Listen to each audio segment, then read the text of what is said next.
Pisces, hi! Welcome to Mystic Queen PH. Titignan natin kung ano yung energies for you ngayong second quarter ng 2026.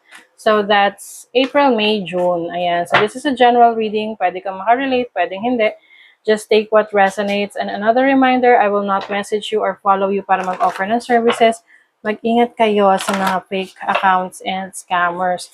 Kung gusto niyo ng private reading, just go to my website, mysticqueenph.com, or you can book directly sa aking calendar. Link on the description or comment section. Or you can just email me, mysticqueenph@gmail.com.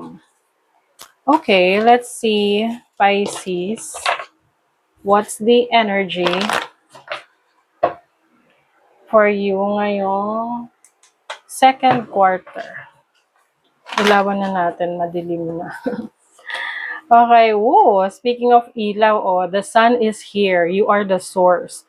Meron kang source of happiness, source of strength. Ayan, so mas magiging malakas ang iyong pangangatawan. This is also about clarity, no? Kaliwanagan sa mga bagay na nalilito ka in the past. You have Imam Coeli, so this is your foundation.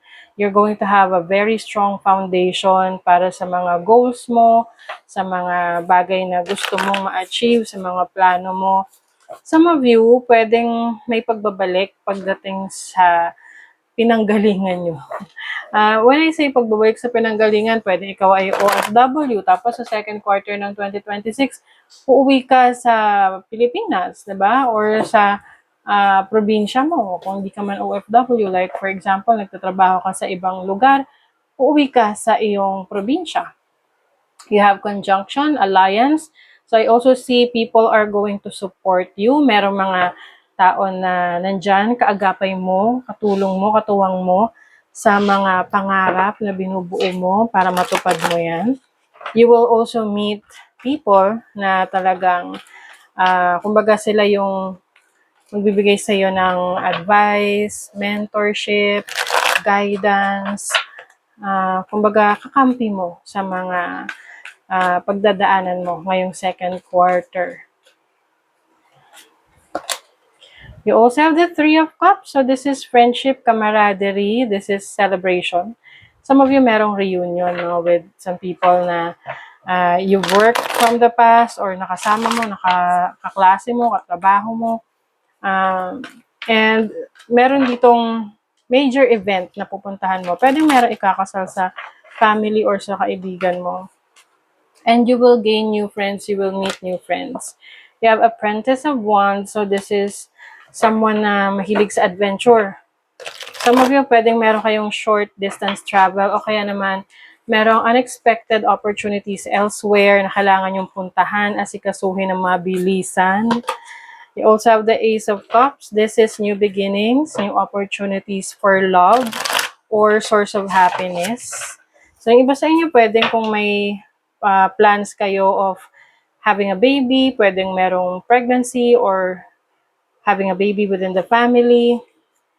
This is also about new source of happiness na pwede ikaw ay may bagong trabaho, bagong business, or things are doing well for you and you feel good about itong mga nangyayaring pagbabago sa buhay mo.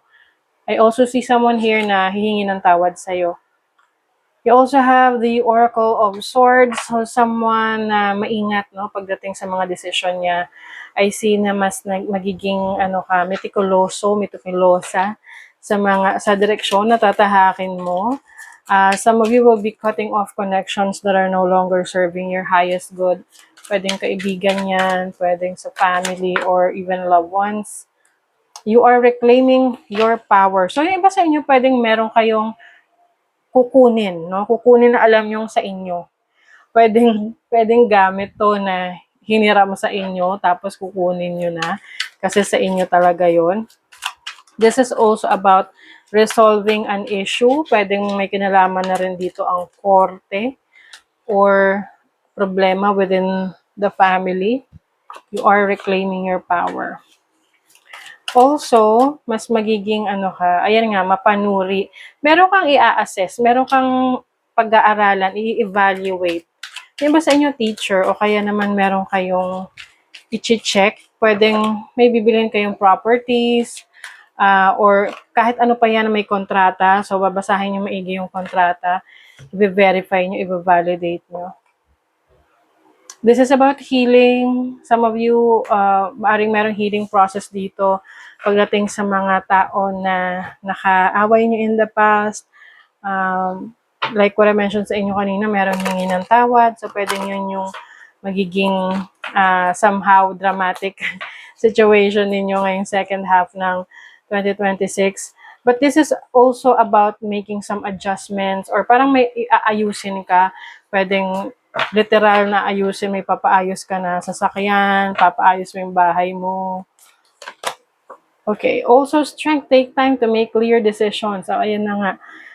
Bring awareness and light to the situation. So, ito yung sinasabi ko sa inyo na maaring kayo magkakaroon ng decision making. Magkakaroon ka ng kaliwanagan, no? Kung ano talaga yung dapat mong gawin. Okay? Ano man itong kailangan mong pagdesisyonan.